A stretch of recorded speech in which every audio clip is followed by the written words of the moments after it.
In today's video, I'm going to teach you how to give accountant access on Xero.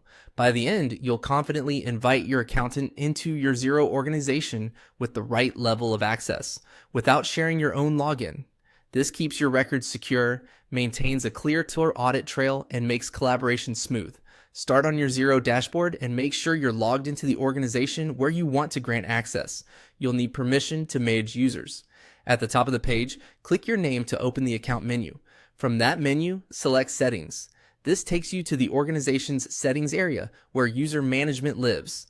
Next, choose Users. Here, you'll see a list of everyone who already has access. To add your accountant, click Invite a User.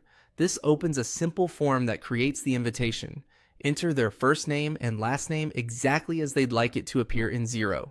Then type in their email address carefully. This is important because the invite goes straight to that inbox and a typo will prevent them from receiving it.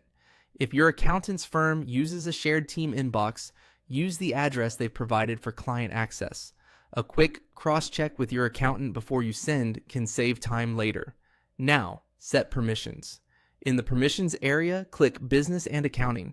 This is the core access your accountant needs so they can review transactions, reconcile bank accounts, post journals, and run reports. Give only what's necessary for their role.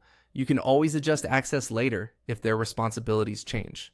Keeping access focused helps protect sensitive information while still letting your accountant do their work efficiently. When everything looks correct, click Send Invite.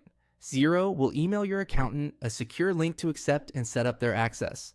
Let them know to check their spam or junk folder just in case.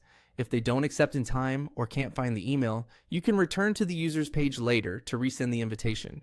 After they accept, they'll appear as an active user and you'll be able to see when they last logged in, which helps with oversight. That's it. You clicked your name at the top, went into Settings, opened Users, chose Invite a User, entered their first and last name plus email, set business and accounting permissions, and sent the invite. With these steps, you've given your accountant exactly what they need to support your books while keeping your account secure and under your control.